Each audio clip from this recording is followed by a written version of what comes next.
Yeah, and so today we'll go through a whole family of different regression methods that kind of builds up from one another.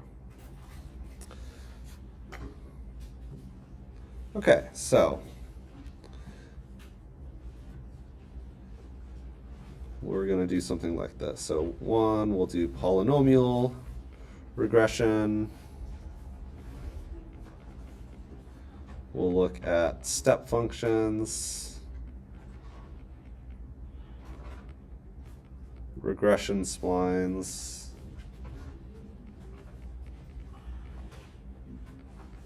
smoothing splines. We'll look at, I would call this almost its own separate category of local regression. And then we'll look at some hybrid models, general additive models. Okay, so we had actually at some point done something on this, so polynomial regression. And this is the idea that, okay, I have some x variable. If I add in the square of that variable, I can have an extra parameter that introduces more flexibility, right? And I can continue doing that over more and more terms to the power, or power terms. And so that may be something like where we are evolving from our simple linear regression into something like yi equals beta 0 plus beta 1 x1 plus beta 2 x1 squared plus beta 3 x1 cubed, and so on, till you have some arbitrary, arbitrarily large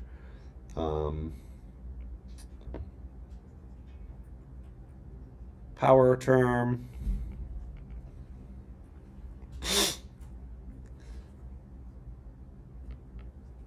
I will note, and we'll see this in a second, this can become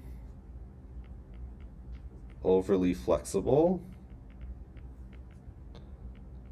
and take on, especially this thing, it can take on strange shapes near boundaries of x.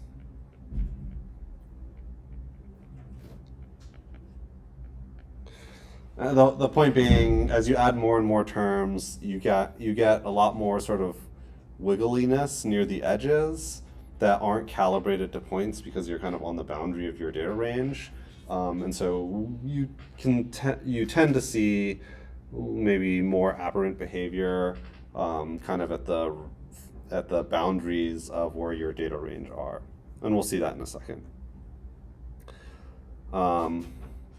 Okay, and so relating back to our earlier concept, right? We can think of this as a overly simple model, and maybe this as overly complex, right? So this relating to our idea of bias versus variance. The linear one may be too simple. Maybe the model complexity is too low that the bias error might dominate, especially if the functional relationship isn't linear between my x's and y's. Whereas the polynomial one, if we just add infinite polynomial terms, you're probably overfitting the model, right? So there's some sweet spot in between. And how do we know what that sweet spot is? How do we determine how many power terms to put in? Any ideas?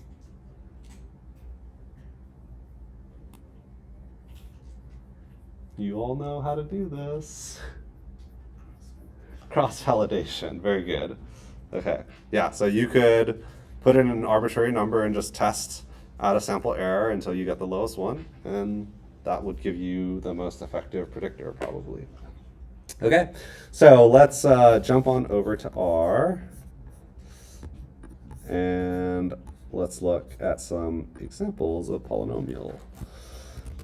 We're gonna fall back to our trusty function, our true function.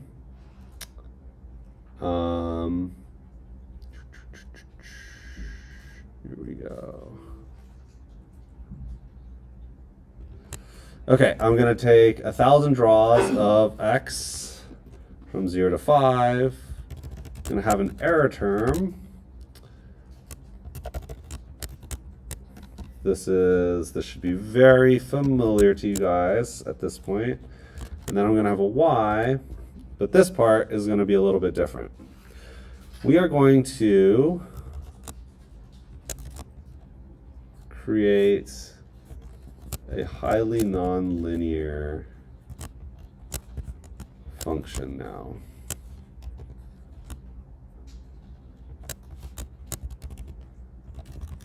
Okay. And I'm going to run a linear model, y on x. And I'm also going to run a polynomial model with 25 terms. There's a kind of shortcut for doing this. You can do poly like so. And then I'm going to do a prediction. I'm going to do the predict function mainly for plotting purposes.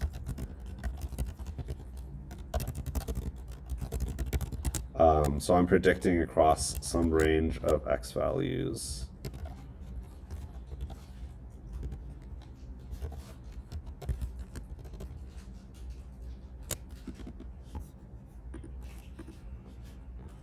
Okay, and we'll plot to see what this looks like.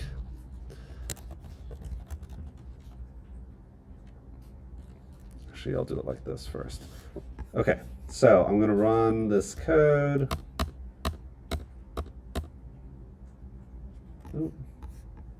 By equals 0.1. Okay.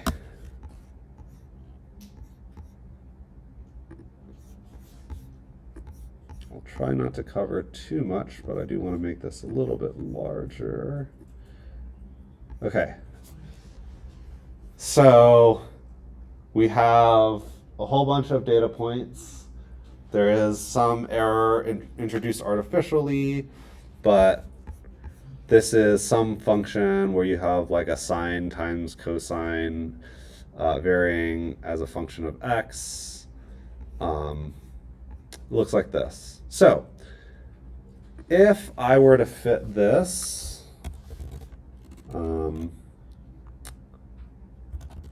with the linear model, I want you guys to think about what this is going to look like.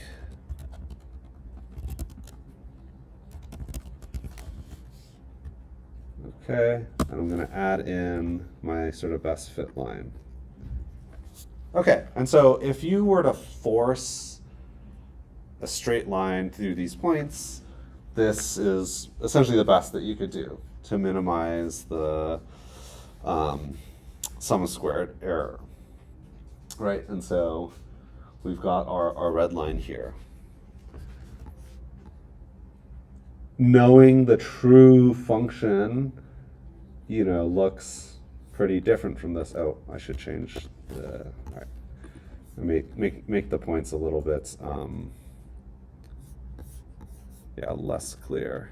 So we can actually throw in the true fit, and that looks like this. Sine x times cosine 10 times x plus 0.5 times x, color equals blue.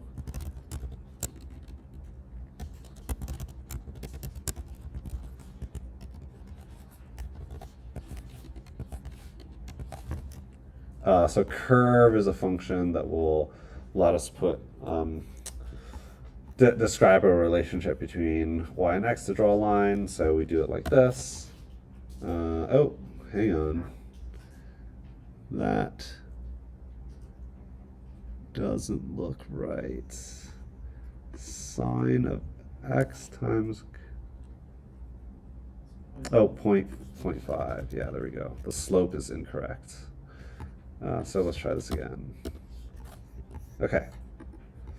So the dotted blue line represents the true, let me make that a little bit thicker so you guys can see.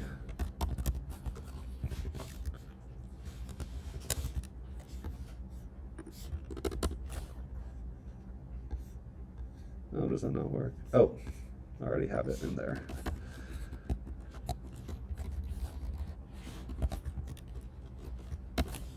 Okay. So the dotted blue line represents what we know is the true function, okay? And so our red line, okay, it does go through all the points if we force it to be linear, right? But maybe we would say that's not necessarily kind of the greatest fit. So what about the polynomial regression fit? Let's copy this stuff.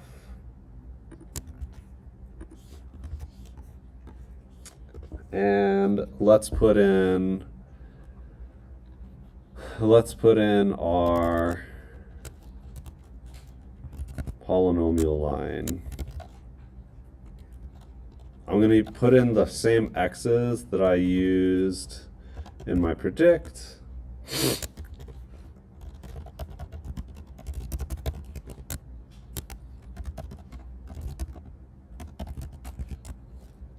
And let's plot this and see how we do. Okay. So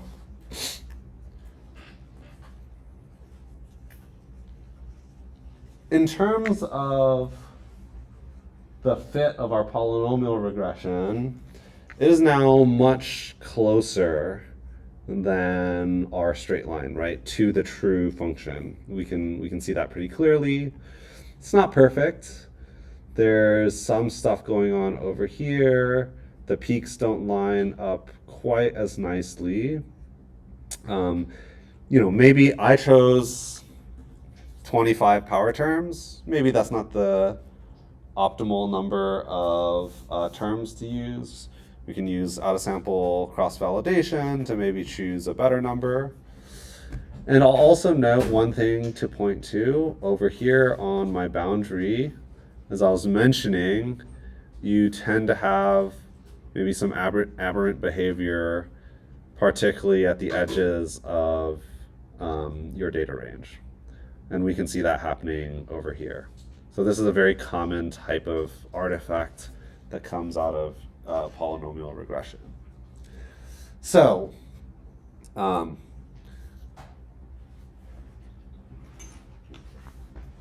as we depart from a linear regression, right, we're starting to think about what the possibilities are. And the polynomial regression is like a very simple approach. And it can give us a lot of flexibility, as you guys can see, to match up with highly nonlinear functions. Okay? It doesn't do a perfect job. And so, this isn't actually something that people really use anymore, but we're going to see how this evolves into something a little bit more useful in a second. All right, any questions about this? Yeah. For the linear model, how did we force the nonlinear function to estimate as a linear model? Like in this case, y is Well, functional. so I wouldn't quite put it that way. The way that I would describe this is that this function is what is known as the data generating process. We have special insight into that because we are like playing God right now, right? And I get to make up the data generating function. You normally would not see this, right? You get a data set and you don't get with the data set like the relationship between x's and y's. All you get is the x's and y's, right? So you can apply a linear model to any set of data, right?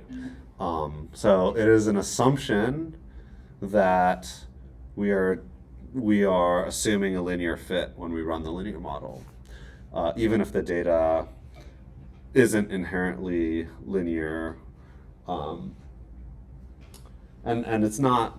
Yeah, I mean, it's not entirely inappropriate to do that. It depends on what you're after, right? But if we are thinking about making predictions, and I had to choose between this model and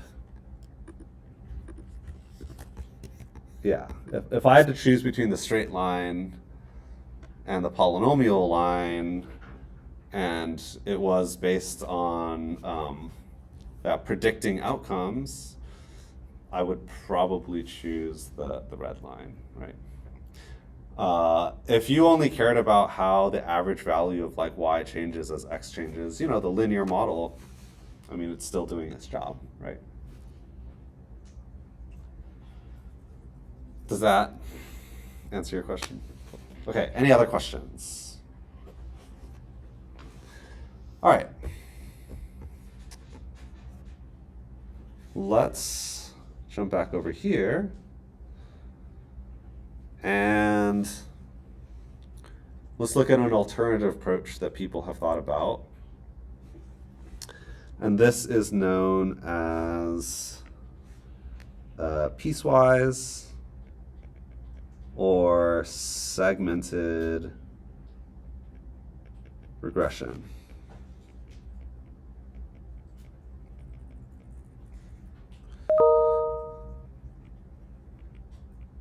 So I'll start out here.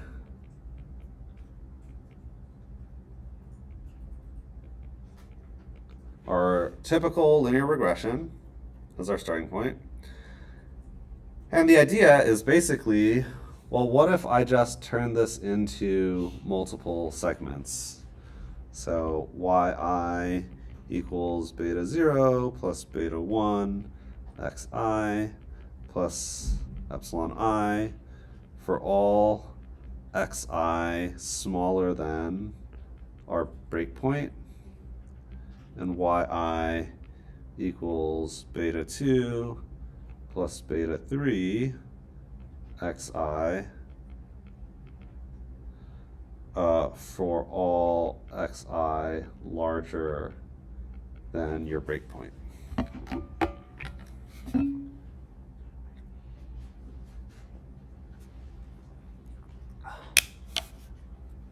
Okay, so suppose I have data that looks like this.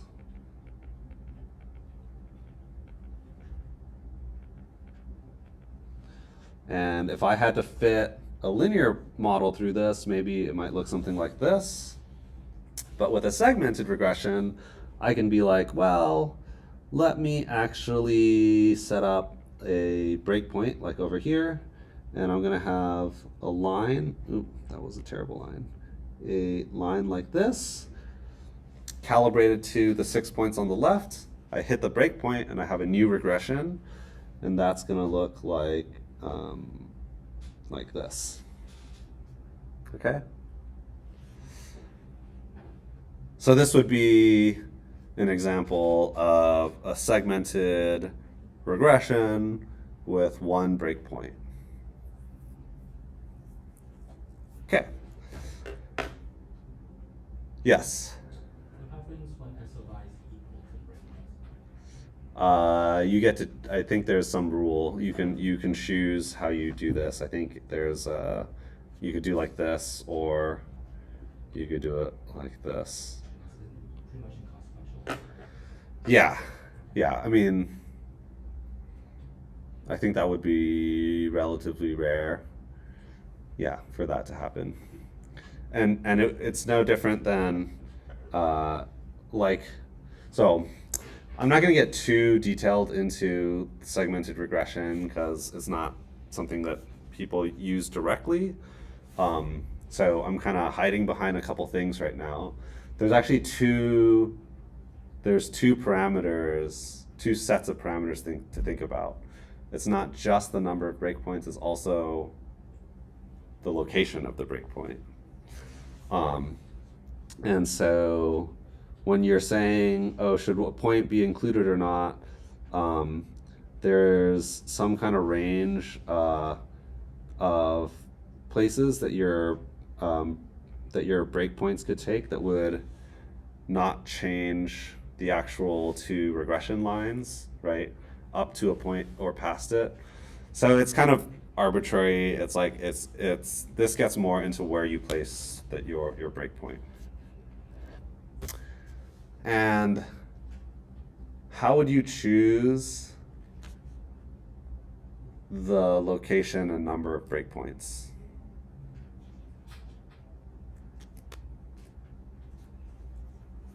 Any ideas?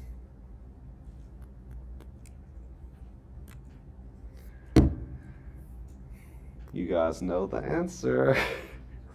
Cross-validation, right? So you can look across combinations of sets of breakpoints and locations for breakpoints, and then you can just brute force it and run an out-of-sample cross-validation, and the one that gives you the combination of number of breakpoints and locations of breakpoints with the lowest out-of-sample mean squared error is the best combination to choose.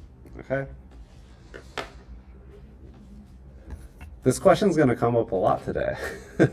So, just remember, you guys know the answer. Okay, so we'll do a quick example of this. There's a package called Segmented that will do segmented regressions for you.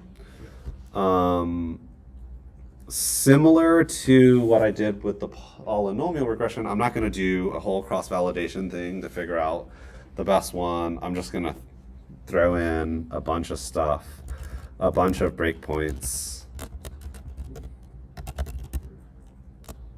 So we use this function called segmented, and then you actually put in your linear model that we had saved from before.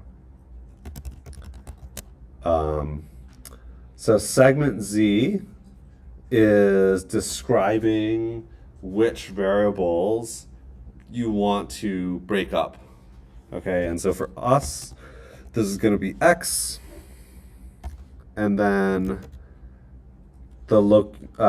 you can specify the location of your breakpoints using psi. Okay, that's one of the inputs into the function. By telling it where you want the breakpoints are, you're implicitly telling it how many breakpoints there are as well, right? So we're going to just do it from a sequence from 0.5 to 4.8 in increments of 0.2. Okay. Similar to what we did with, I'll jump back down in a second. Similar to what we did with the polynomial, I'm going to do a little predict thing for graphing purposes.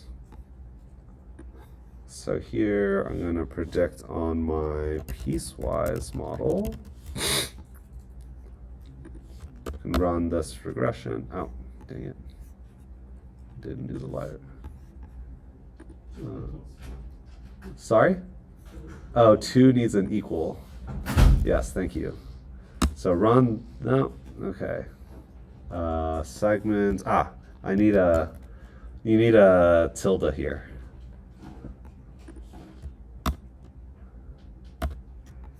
Okay. And let's take a look at what happens.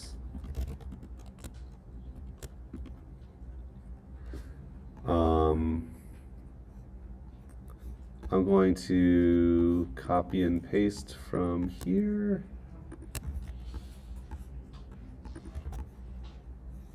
And I'm going to replace polynomial predict with piecewise predicts. Okay.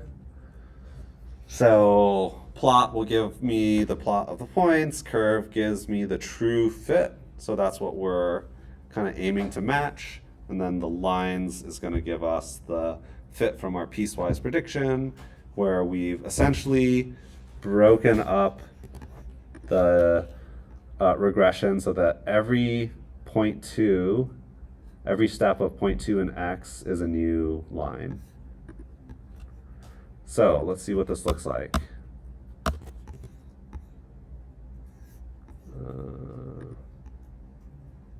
Hang on.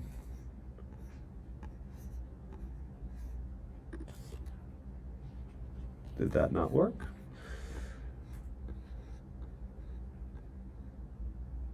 Oh, hang on. I had an error here. Okay, let's see what's happening.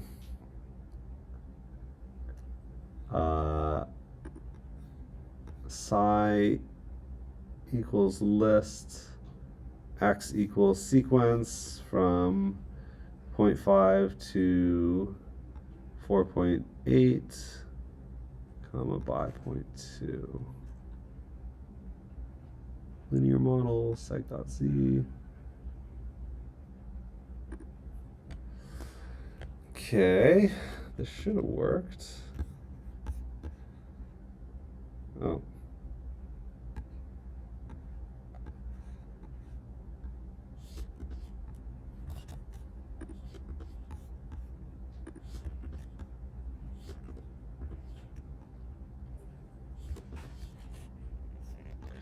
All right, hang on.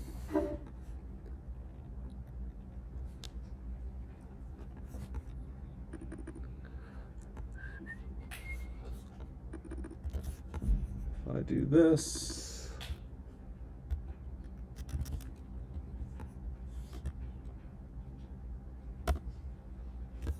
no breakpoint. Okay. Let me try.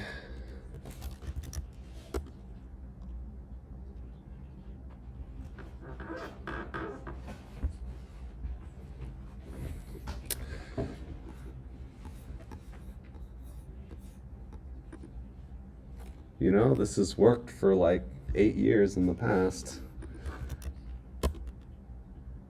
All right, here we go.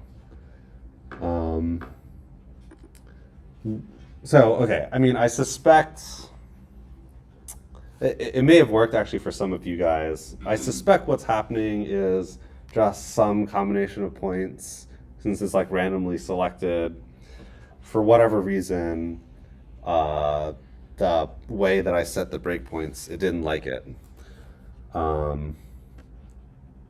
So I think we should be okay now. All right, here we go.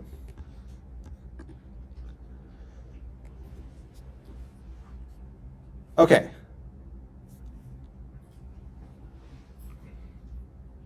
What do you guys think? You like this one more, or do we like the polynomial one more? Okay, raise your hand for polynomial. Raise your hand for segmented. Yeah, so, I mean, I guess I'm asking you kind of a subjective question, but actually not. If we were actually to run, if we were to run a validation of this based off of predicting out a sample.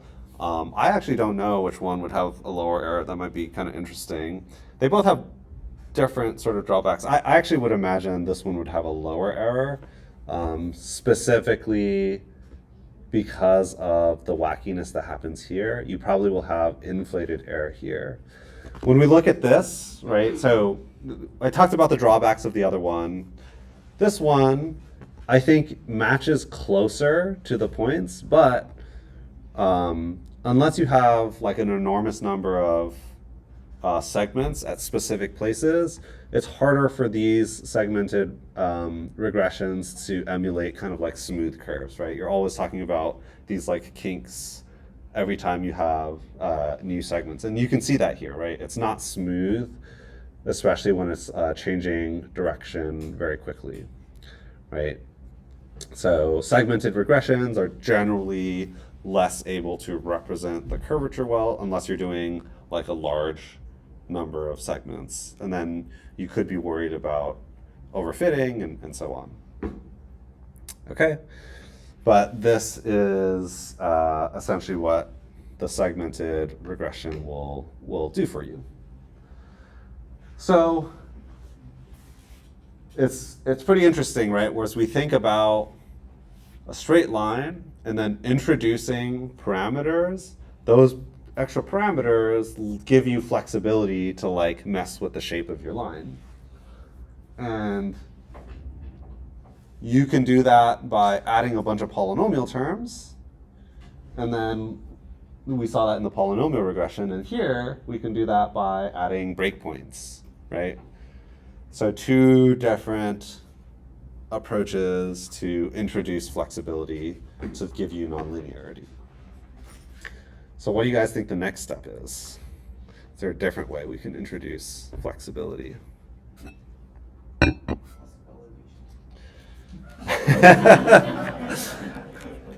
So the cross-validation is going to play into this, right? That is how we determine how flexible something is. But that's not the answer this time. The answer is, why not both? So it turns out, right, you can think about, oh, we need to introduce a lot of breakpoints to get what we want. In the segmented, in the polynomial, you have to be like, oh, we need to introduce a whole lot of possible parameters, like power terms, to get what we want. But if you combine them, it turns out you can reduce the number of parameters by a lot and get a whole lot of flexibility. So let's talk about splines.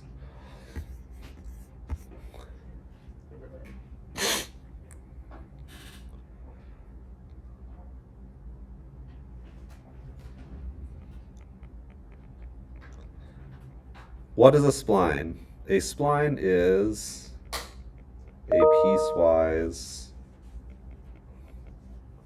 polynomial function.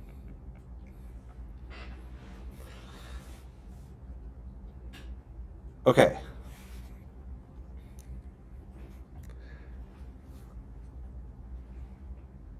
Asterisk. It's not quite and all. Well, it is a piecewise polynomial function, but it's got a little bit more added in there. And I'll talk about that right now. So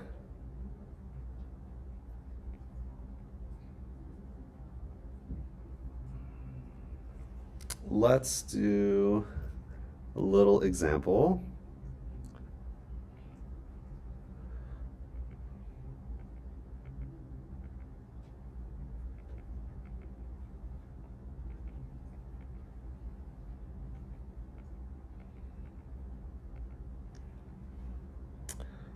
I'm going to show an example of what a piecewise cubic function looks like.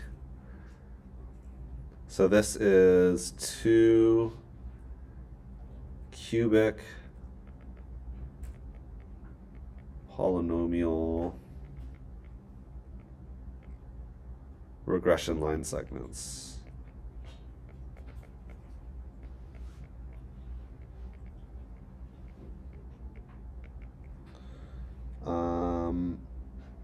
actually, I wonder, can I copy? I've never tried this before, but okay, sweet.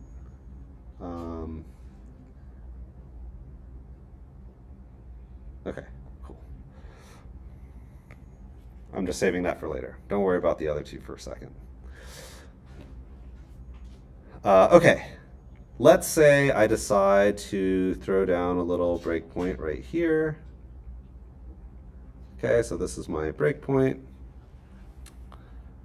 I am going to now do a regression fit through the points on the left side, and then I'm going to do a regression fit for the points on the right side.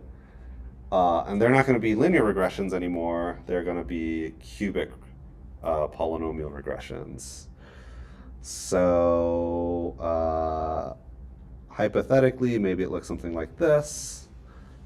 And then maybe this looks something like this. So this would be, yeah, assuming that my drawings are like accurate to what the cubic regression would tell you, you would end up with these two line segments that look like this. And I'm kind of exaggerating one particular feature, which is that it is not continuous.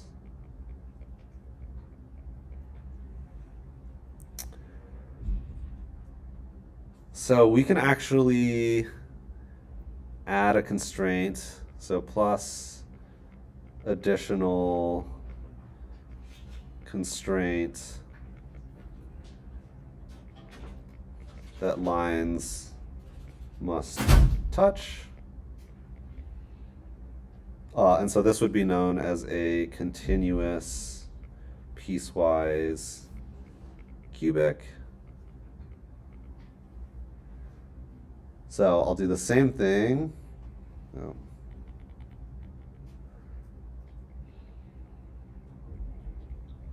So I have a breakpoint here, and now we essentially have some function within our regression that forces continuity between the segments. So now it may look something like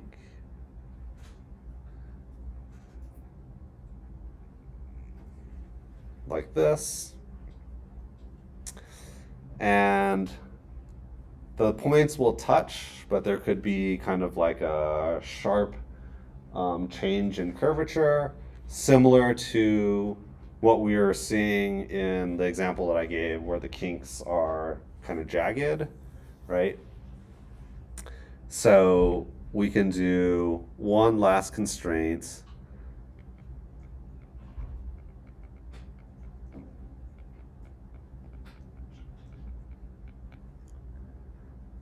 That lines must be smooth. So is a little basis function where the first and second derivatives are continuous at your breakpoint. We won't get into the details and math of how that's done, but this would now lead you to have a smooth out curve like this, okay? And this is known as a cubic spline.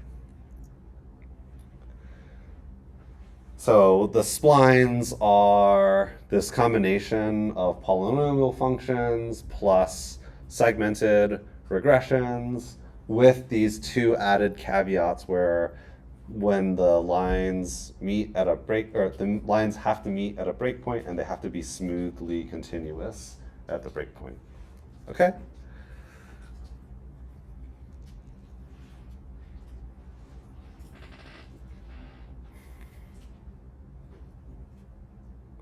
And when you have these two constraints, this is not known as a breakpoint.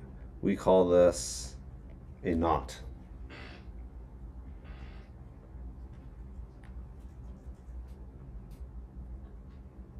Okay, any questions?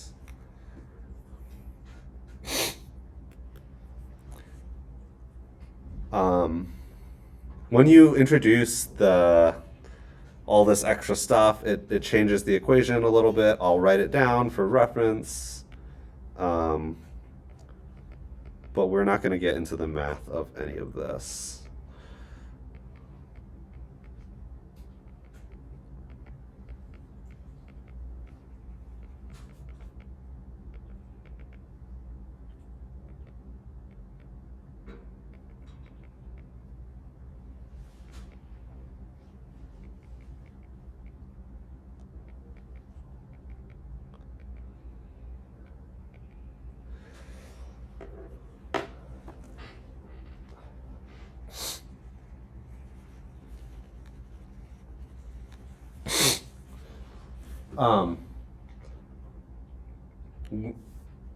We go from B1 of x is known as a basis function.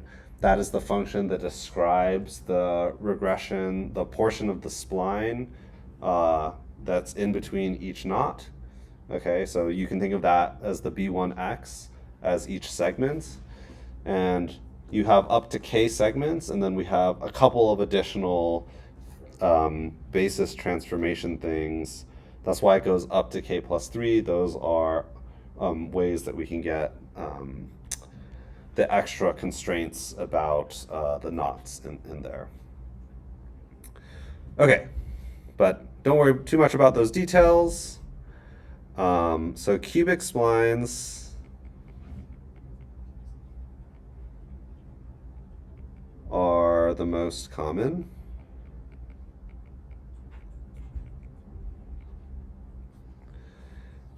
And then we trade off the polynomial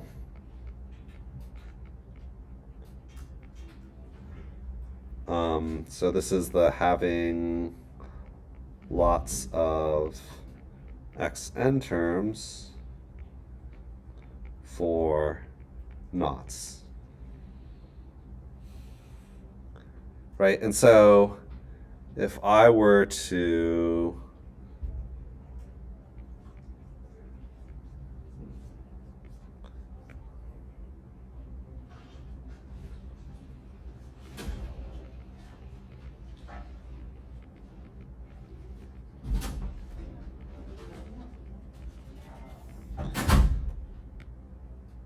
copy this real quick.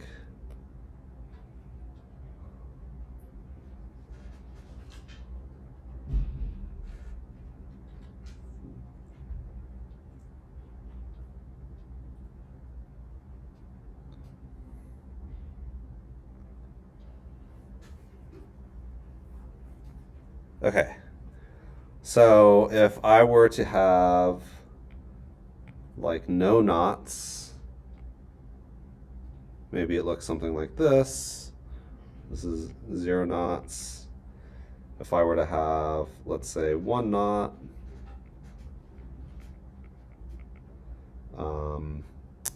maybe it looks a little bit more difference. And then, right, if I have 2 knots, I don't know, something like this. So now the way we think about it is, again, similar philosophy, right? The less knots that I have, the more basic the model is. The more knots that I introduce, the more flexibility is allowed.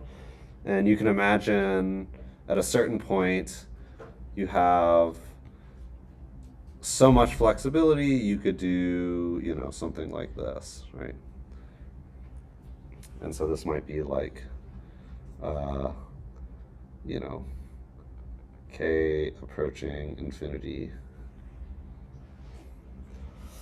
So how do I know how many knots to use for my model? Cross-validation. Yes, we got it. Okay, so let's look at an example of implementing this, unless anyone has any questions. So for the cross validation, for the number of knots, Mm-hmm. is it just like one person tests like 1 to 10 or something, or? It's gonna be, yeah. So you would test a number of knots up to probably how many data points that you have. Although I'm gonna say, yeah. So yeah, you would test probably 0 knots all up to the number of knots. That would be kind of the full range that you would want to use.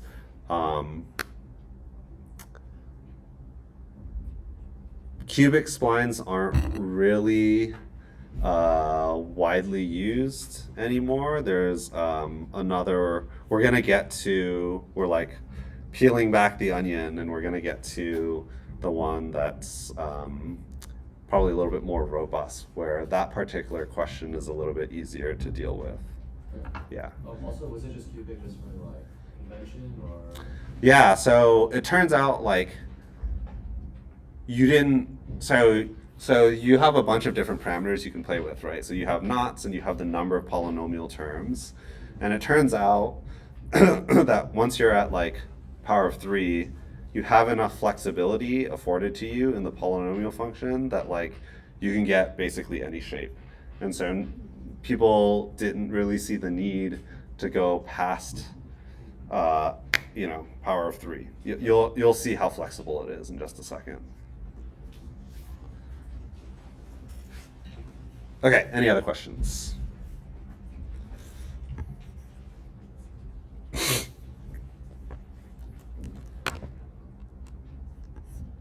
Okay.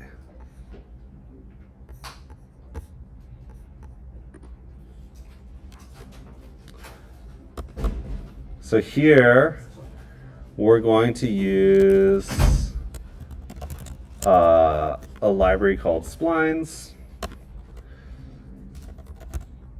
And we're going to look at cubic splines.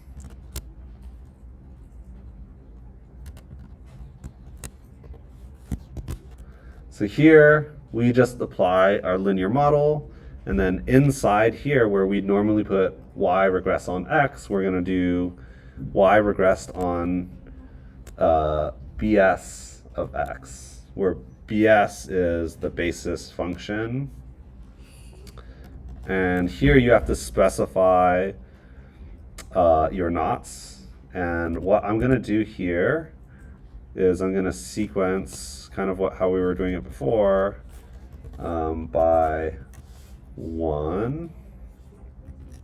And we're going to do the same thing that we did before.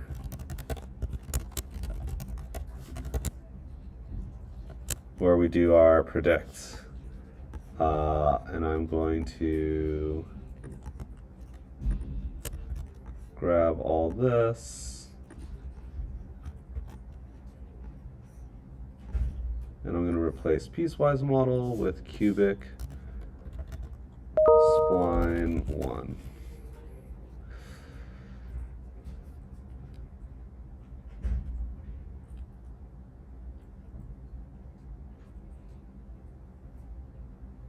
Okay, so we'll plot this.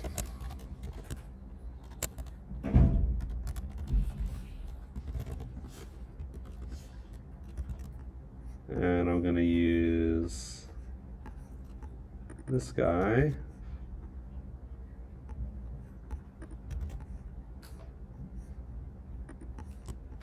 Just copy and paste that.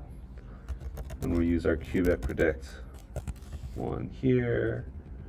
I'm going to change the color to blue, make it a little bit thinner. Okay, so let me run this.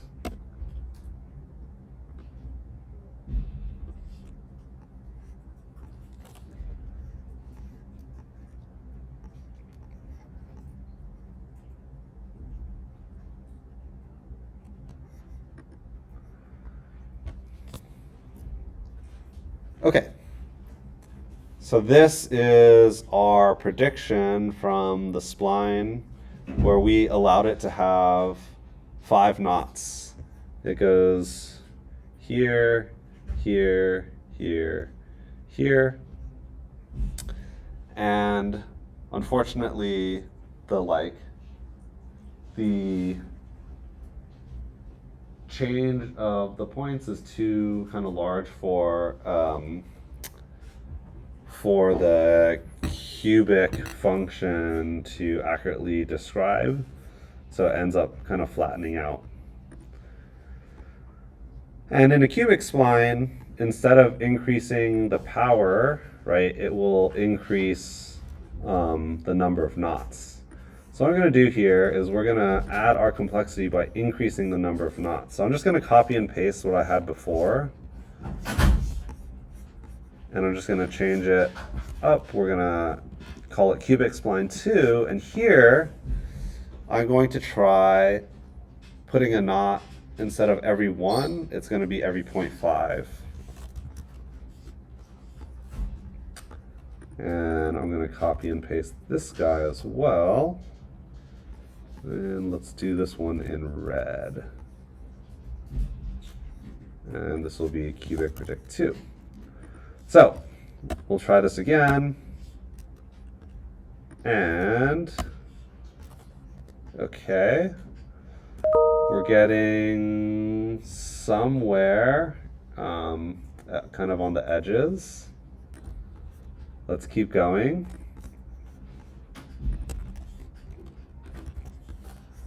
Cubic spline 3. Here, let's do every 0.3.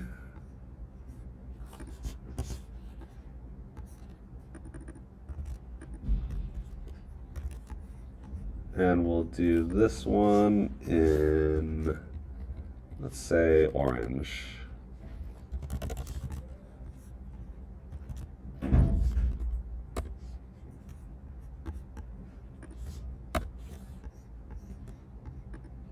Okay. Now we're getting maybe a little bit closer.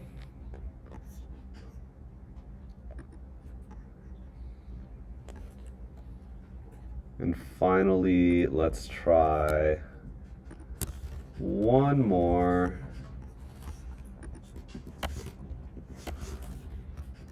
Where I'm going to do it by every 0.1 increments. And down here, we will do this one in green.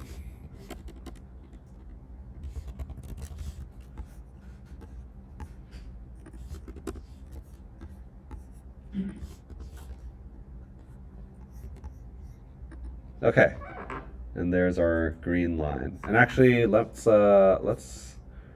grab our curve and put it in there just so we can see. I'll just do this one in black.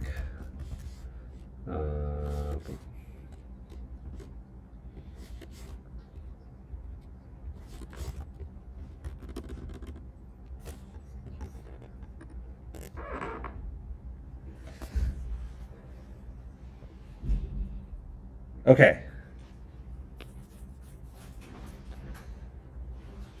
So here we can see the green line gets to be pretty close, right, with our dotted black line. It is emulating a lot of things that earlier models had a trouble with, right? Actually, let me change this to forest green, and let's just do those two.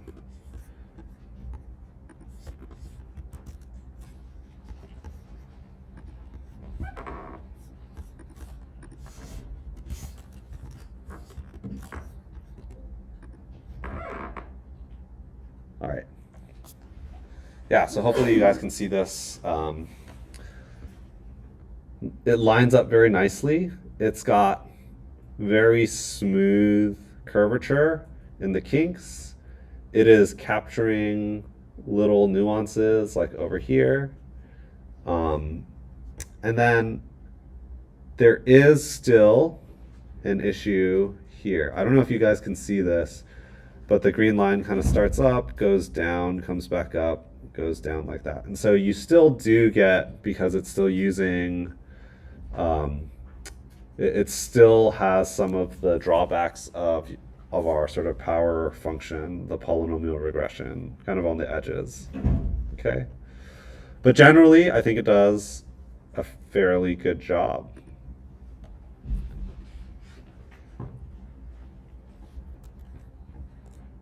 We can, of course, go too far with this, so I'll just show one more, kind of to demonstrate this, 0.0025. We'll do a lot more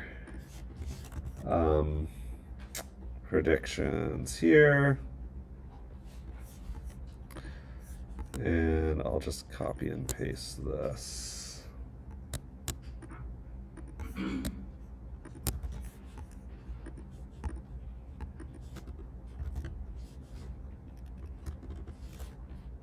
Nope. Gotta run this first. Whoa.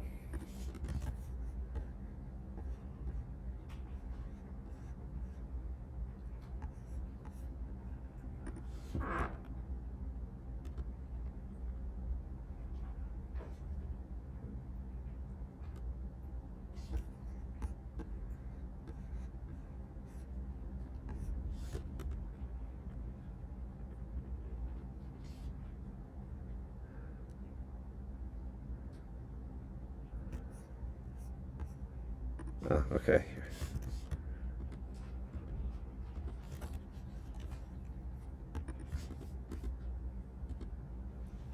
1 second. 0.0025 at 0.01 cubic fit sequence here. All right. No, why does this not work?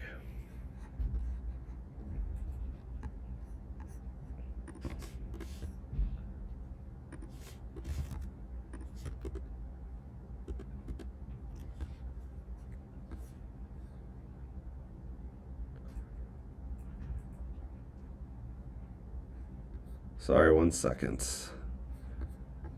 Am I doing, okay. Ah, I know what.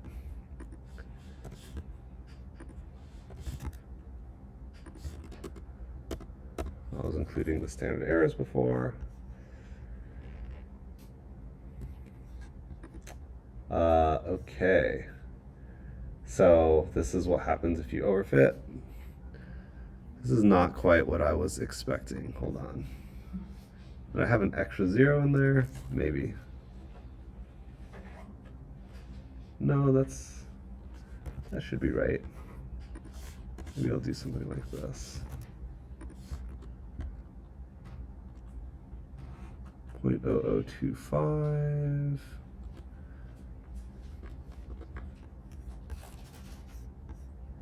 Let's do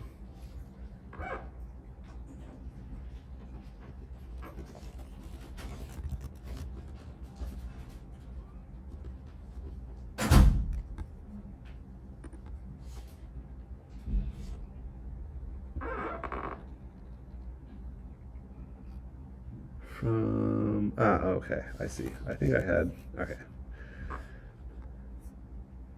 I know what I did.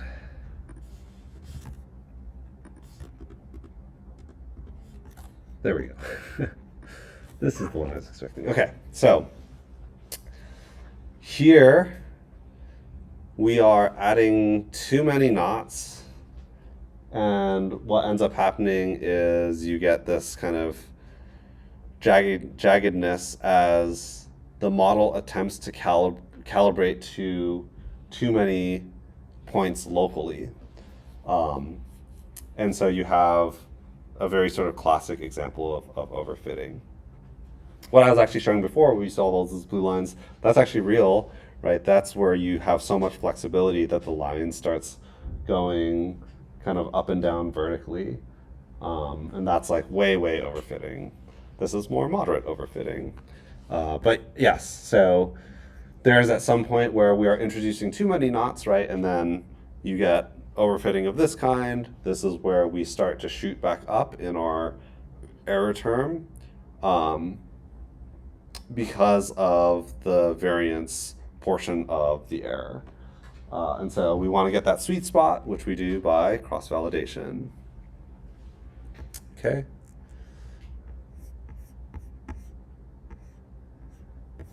Any questions about this? Yeah, and you'll notice it's like particularly bad kind of at the edge, as I've been kind of mentioning.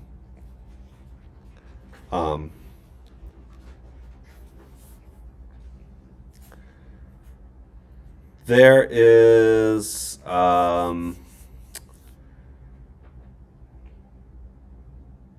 one of the ways that they deal with this drawback of weird stuff happening at the boundaries is that you can actually introduce a constraint that forces the last portion of the last segment of the spline to be linear, and that actually changes the sort of aberrant behavior, because you reduce some of the flexibility that gives it this inherent like wiggliness property at the edges. So that is known as a natural spline, and that is much more commonly employed as a tool over cubic splines. Okay. So there, we can look at natural splines like this. So Y, and instead of adding BS, you use NS, which is a natural spline. And here you can just specify the degrees of freedom. One of the properties of this is that the constraints are done in such a way that allows you to just specify the number of knots. So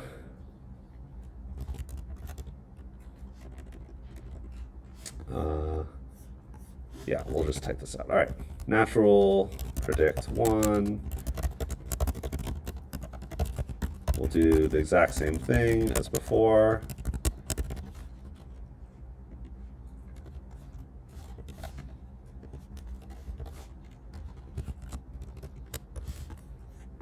Okay, and I'm going to do kind of a similar thing.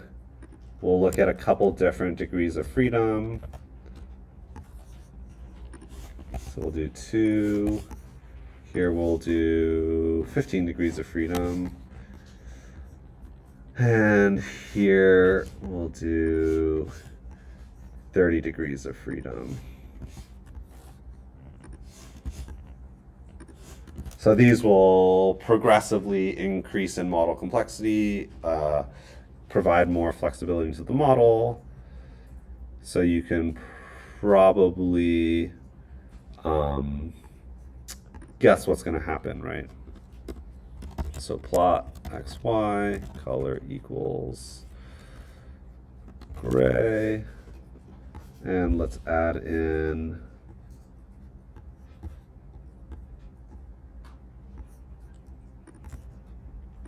this stuff here.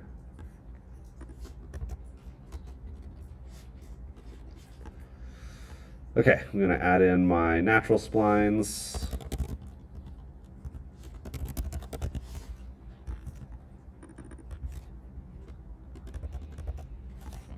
One at a time. So 2, we'll do this one in red. And then we'll do this one in forest green. Okay. I'm going to run all of this stuff.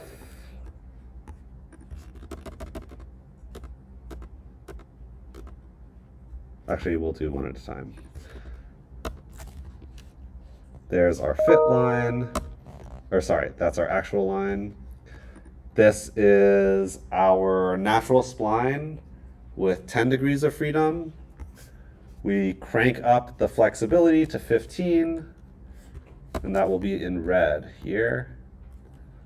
And then we can continue to crank that up, the flexibility, up to 30, and we get spot on with our dotted line. Okay? And note that you don't get crazy stuff happening over here. And that's the benefit of the natural spline.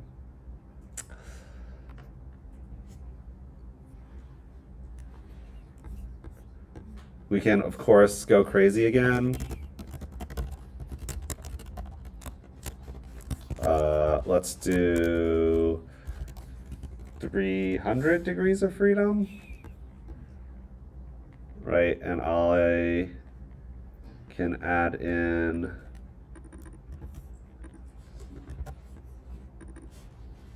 let's add in an orange line that predicts 4.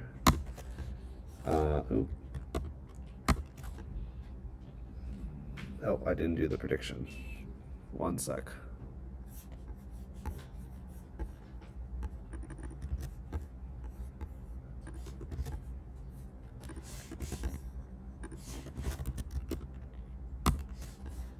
And we get this thing. And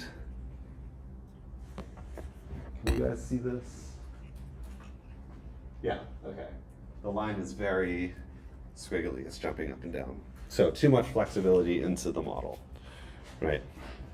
So cross-validation helps us determine how many degrees of freedom that we want.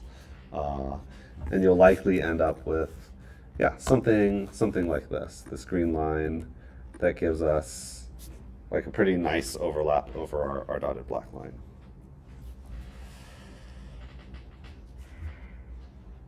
Okay. Any questions about this?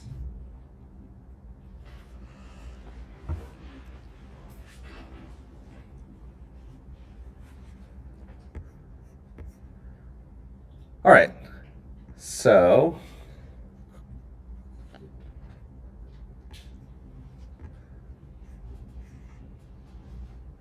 this way of doing things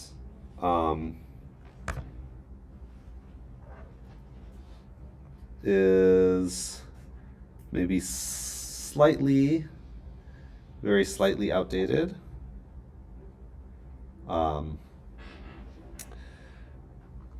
We'll finally arrive at, if people are doing splines, typically these days, what we use is something known as a smoothing spline.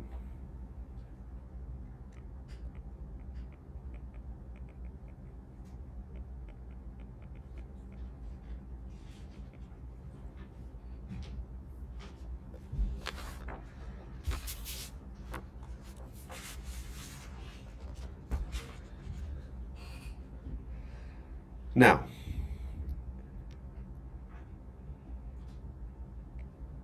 it's not too, like what we're doing right now is not too different from the linear model. It's just like we've come up with a non-linear form of doing this. Okay, so we have residual sum of squares, y minus, or yi minus y hat, but instead of y hat comprised of betas times x's, we have these basis functions. Okay. So it looks something like this, where g of xi is the spline cubic function that constrains the first and second derivatives to be continuous.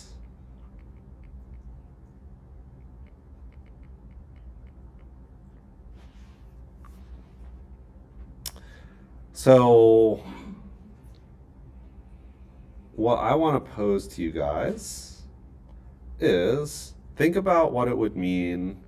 So suppose you have a knot at every point.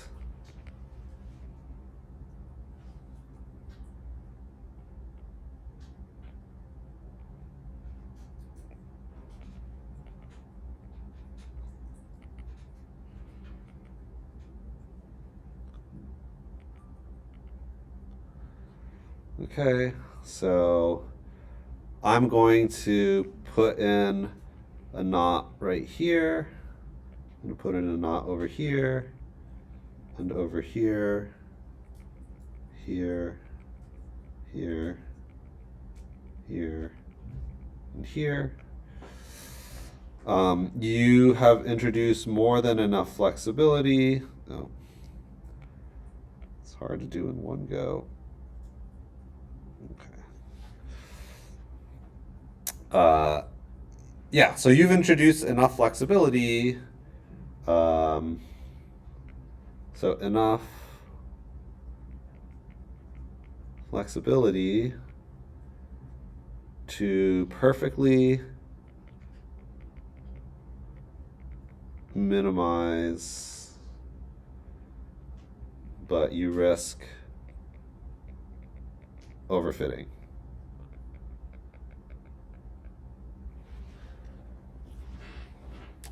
So we saw examples of this in some of the modern techniques, right? Which is this idea that let my starting point be the most complex model I can come up with, and then let me penalize you for overfitting. Does anyone remember examples of this that we've covered already? Where I start with everything, I start with a complex model, and then I penalize it to make it not so complex. So this is, yeah, in some of the modern approaches, right? We talked about this as it relates to variables in your model selection. And so instead of choosing to put in variables, right, we had the example of the ridge, lasso, and elastic net, where they say, okay, just start with everything, and then we have this like tuning parameter that makes it so that the things in the model contribute less to the model, right? And here, we can actually do something similar. So the problem with adding all these knots is you have all this flexibility where the line can do kind of wild stuff and still make it through your point. So let's shrink the second derivative. And this is actually very similar to a ridge regression.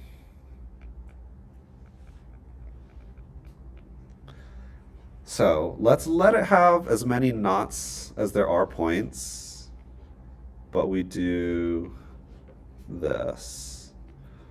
Yi minus g of xi squared plus this.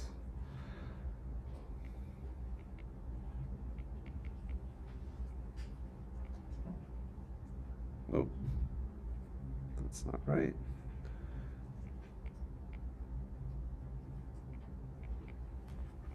Okay. So this is our tuning parameter.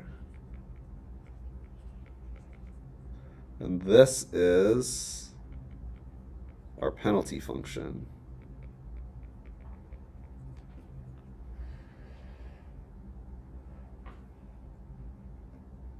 Okay, so let's look at this and try and decipher what's going on here.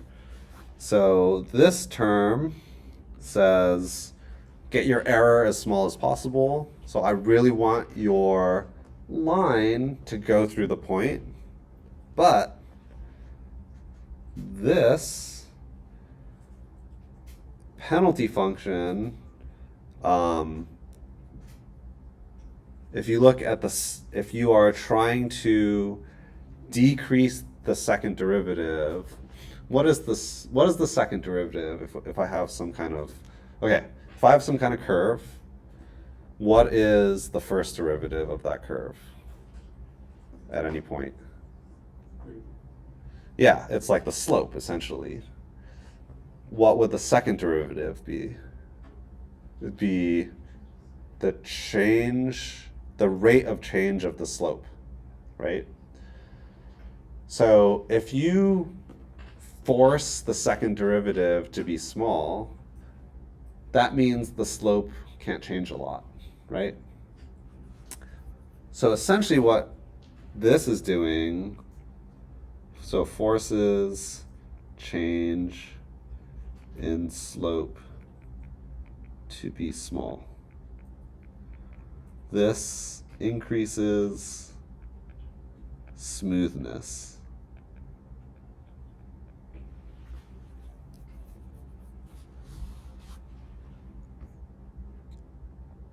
So,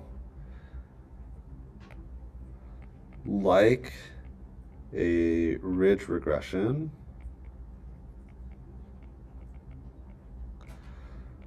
this penalizes the function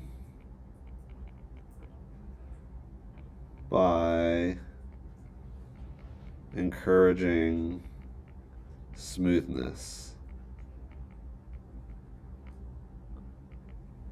Okay, so if I have a bunch of data points,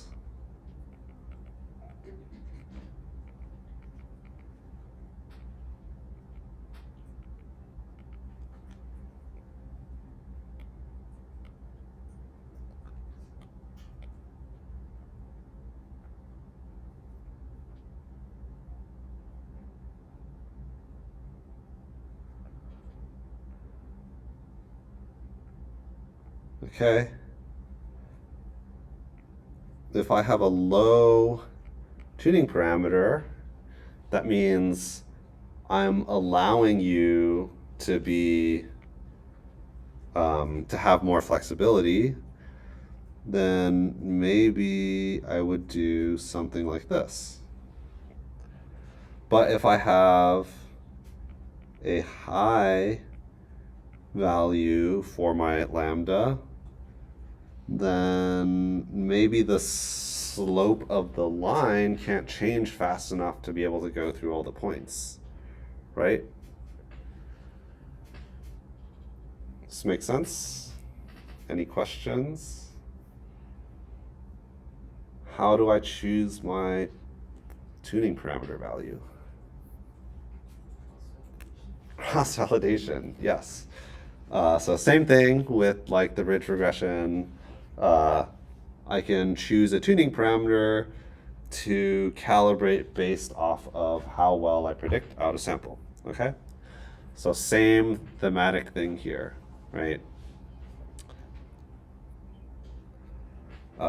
In our error,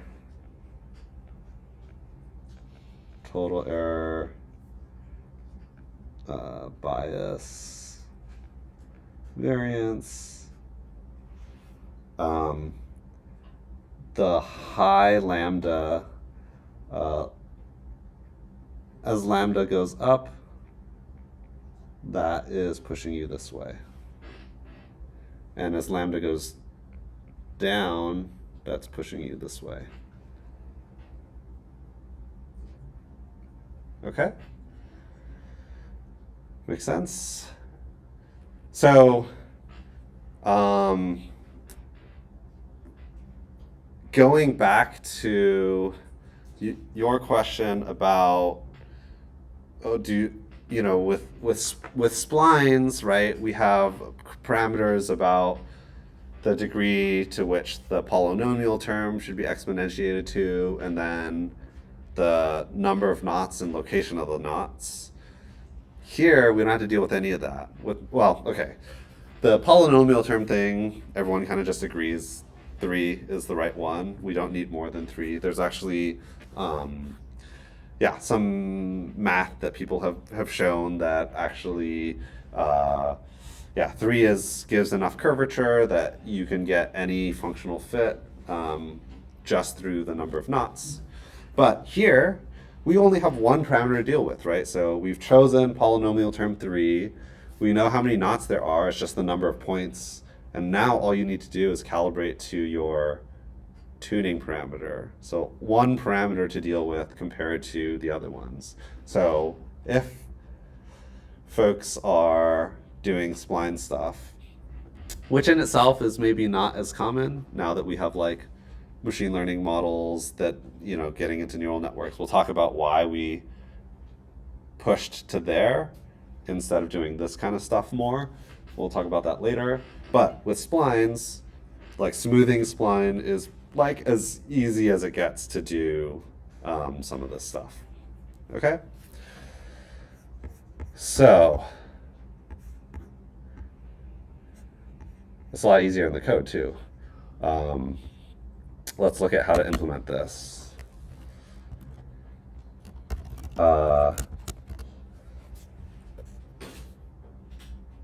Okay, so I'm going to show how we run a smoothing spline model.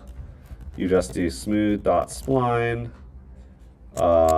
X, you specify your X, you specify your Y, and then you do spar, which is our smoothing parameter.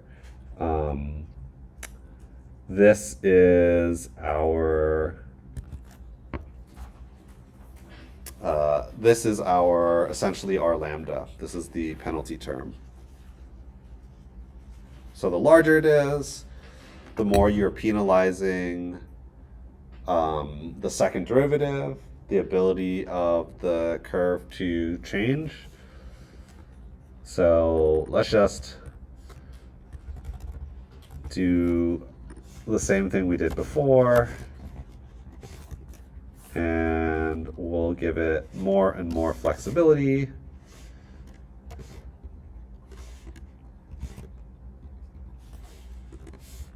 And we'll see what happens.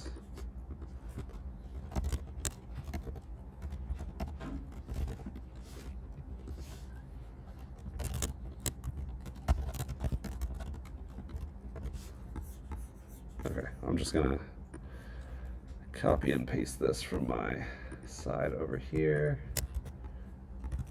Okay, so run these smoothing spline models, and here we go. There is a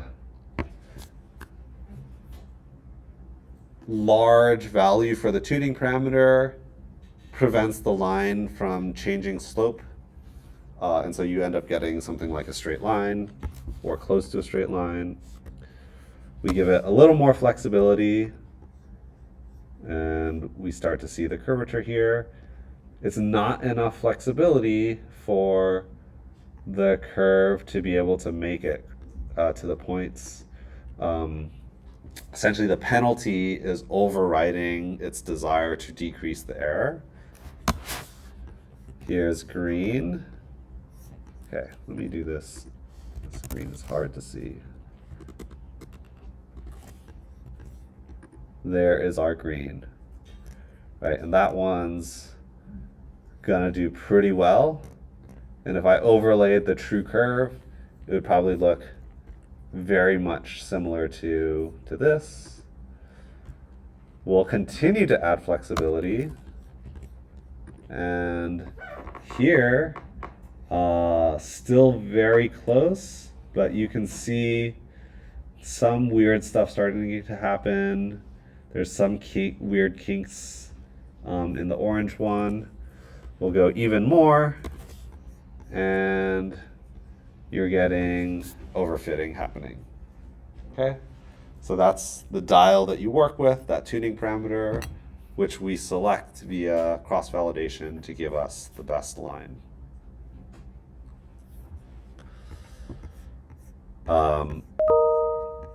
You don't have to build out a whole manual thing of cross-validation. If you want to do it automatically, it's pretty easy. They've made it pretty simple. You just say cross-validation equals true. And it will give us a nice, well-fit curve. So if I run this guy,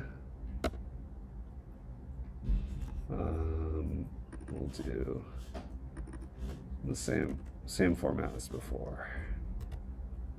Black, line type equals 2, and I'm going to make this one red. Okay.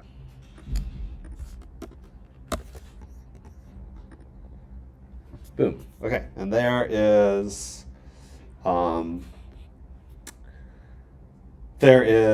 the best fit version based off of out-of-sample cross-validation of the tuning parameter. Okay? So these are very much quite powerful tools that have a lot of flexibility to give us, highly non-linear fits. Okay. You can see this kind of evolution of polynomial, segmented, combining them into splines, dealing with those ends with the natural spline, and then eventually arriving here, giving it total flexibility, and then adding this penalty term akin to our ridge regression.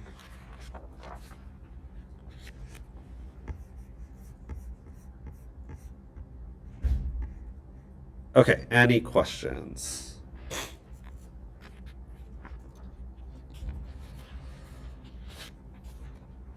Okay.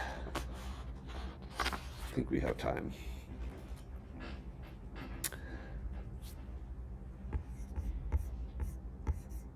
All right, so this is kind of a whole pathway that people have gone down in order to get these nonlinear fits. These are fantastic at giving really good predictions for pretty highly nonlinear functions, much more than a linear model would be able to give you. There was developed a very different approach to before I get there, one last thing that I'll say about this is we're now kind of in the semi-parametric, non-parametric territory where we've done this pivot away from last time what we were talking about with causal models to focusing more squarely on predictive outcomes. And we have done so at the cost of interpretability and inference, right? So we no longer have, okay, let me do this real quick. Summary SP model. Okay, and when you do this, there aren't any coefficients, right? These are based on these complex basis functions. You could go in and actually grab the coefficients or the parameters that are used to calibrate those internal basis functions. but they would be kind of useless for interpretation, right? So unlike in a linear model where we had, oh, this beta, which represents this like change in y as I change x, we no longer have the ability to do that, right? It is not a straightforward thing to say, as x changes from one unit here to here, y changes by, you know, some amount. That totally depends on kind of the shape of this function, which is no longer generalizable. So that's what we give up when we are in this territory. But what we gain is much better predictive power. Okay? And next class we'll talk about kind of a hybrid version of this, where you kind of get a little bit of the best of both worlds. But okay. The last thing we'll cover today is a different view of getting to kind of this similar place. So instead of all this stuff that's built off of like hopefully you guys can see how we got to here from a starting point of a linear regression, right? So we said the linear regression, we want to add complexity with polynomial terms, we want to add complexity by like segmenting it. This is a totally different approach in a class of regressions known as local regressions. Okay. And so probably the most classic example of this is a kernel regression.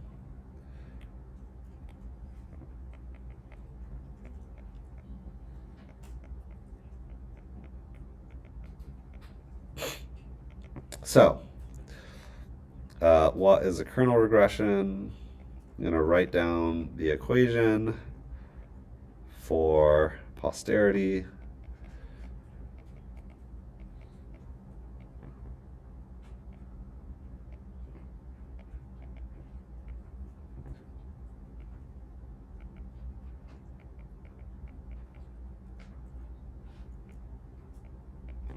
Okay.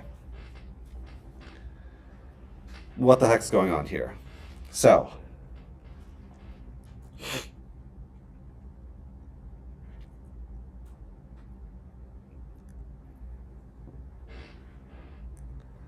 here's the concept.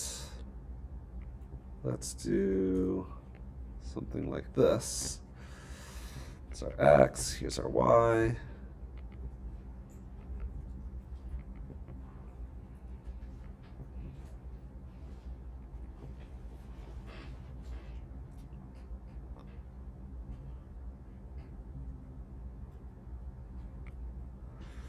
Let's say I wanted to know at this particular value of x.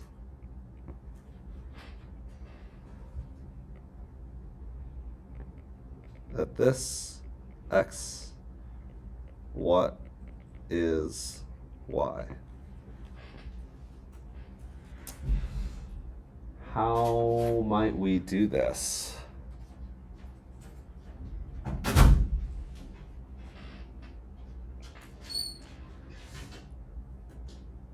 If you guys had to pick, where would you put this? Over here? Over here? Over here? What about over here? So this is actually like a little bit similar to KNN, where we are looking at our neighbors, essentially. You kind of look at what's close to you. And the idea is I'm going to look at points that are close to influence where I am.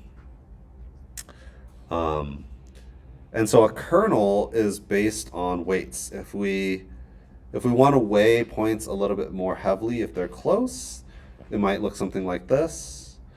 But you could also wait for points that are farther away as well, and maybe that will bring your point up a little bit, right? So the whole idea is we have this parameter h. This is known as h is the bandwidth.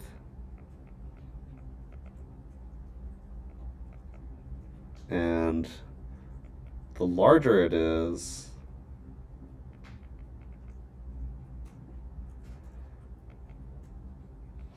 the more we consider further points or farther points.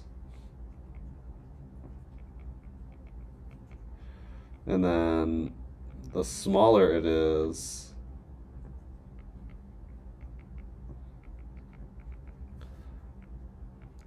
the more we consider local points.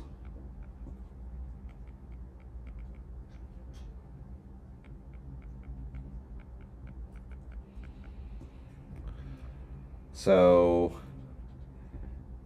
h will normalize xi minus x when h is big, and then h magnifies xi minus x when h is small.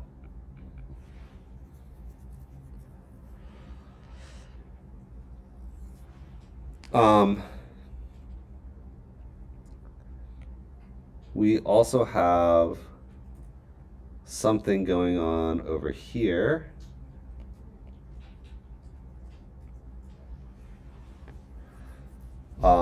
So this is known as the kernel function.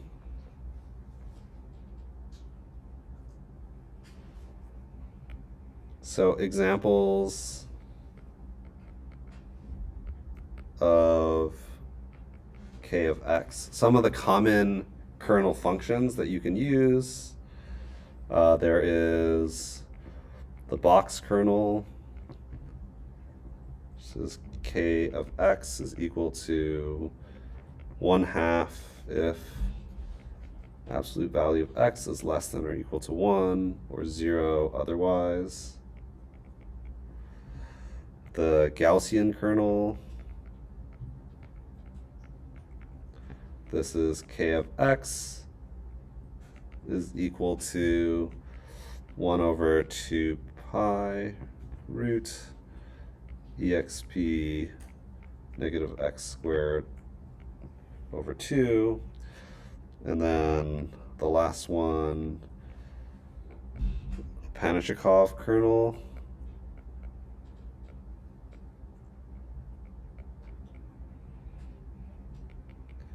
K of x is equal to 3/4 1 minus x squared if absolute value of x is less than or equal to 1 or 0 otherwise. So these kernels are going to kind of influence the degree to which points are influencing the value that you choose at x. And you can play around with these. These are kind of the most common ones that are used. I think in practice, so I'll write this down. So in practice, choice of your bandwidth is more important.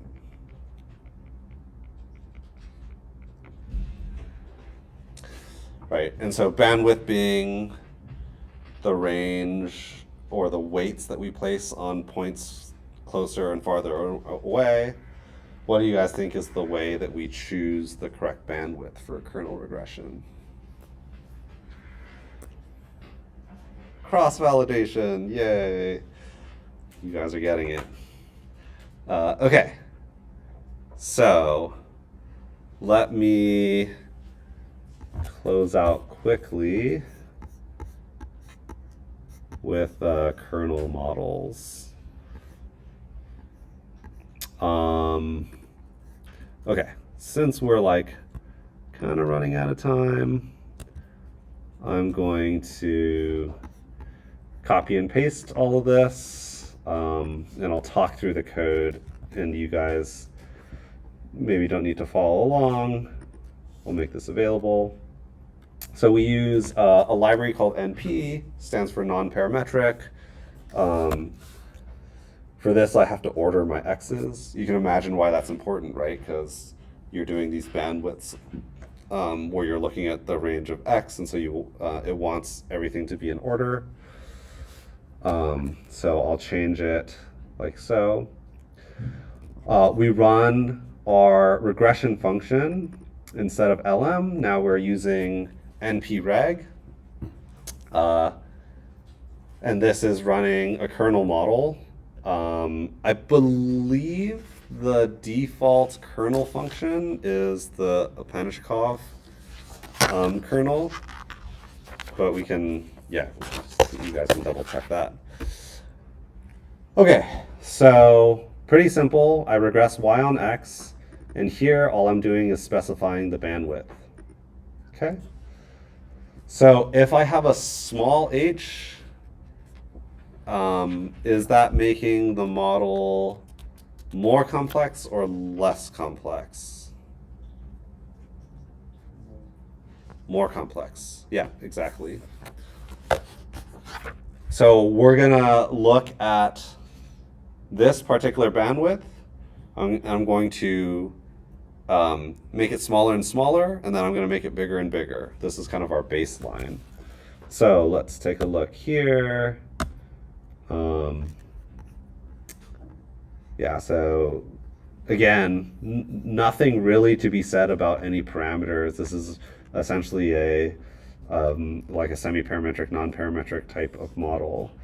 All right, so let's see what this looks like. Here's our true function, and here is the fit of the kernel regression. Boom. Okay, so it's pretty powerful. Totally different approach. It's just looking at points nearby and then figuring out the value based off of that kernel function that I was showing. And as I make the bandwidth smaller and smaller, as we see in kernel models 2 and 3, which I'll run right now, you're going to get more and more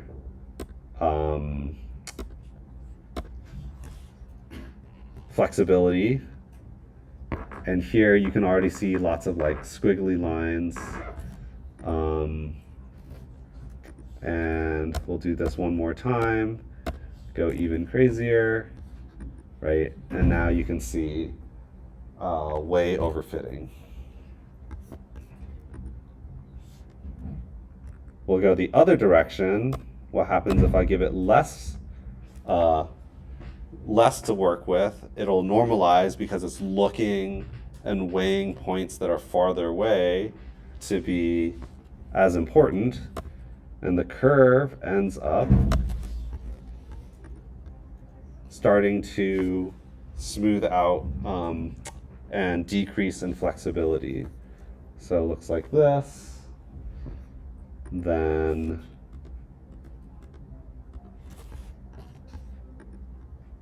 like this here.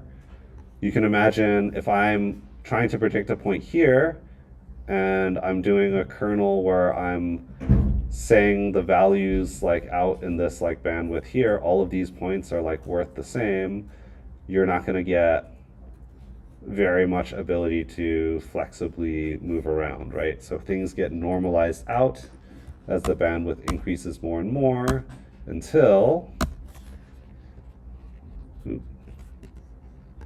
yeah.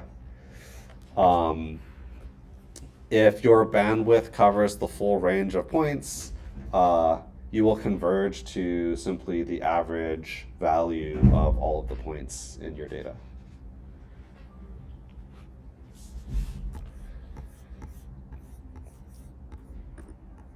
Okay. Any questions? Okay, very last thing. When do people use splines versus kernels? It's context dependent, but as kind of a general set of rules,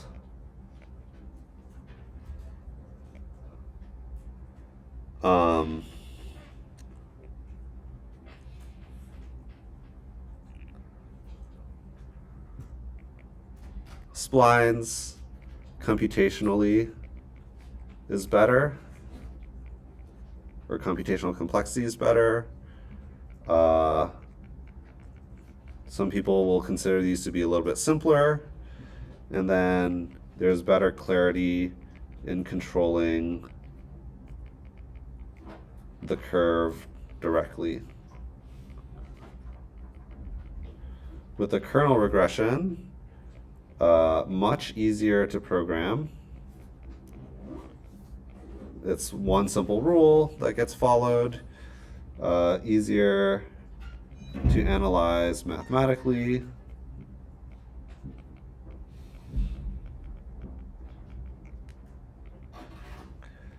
Easier to extend to multiple variables.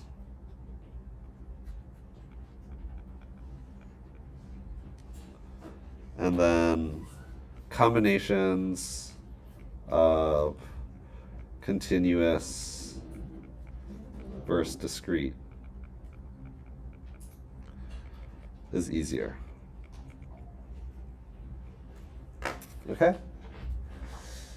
So if you're dealing in trying to do these more complex nonlinear things, yeah, look at some splines and kernels, and then we're going to look at kind of a hybrid version between that gives you some interpretability at the start of next class. All right, thanks all. See you guys next week.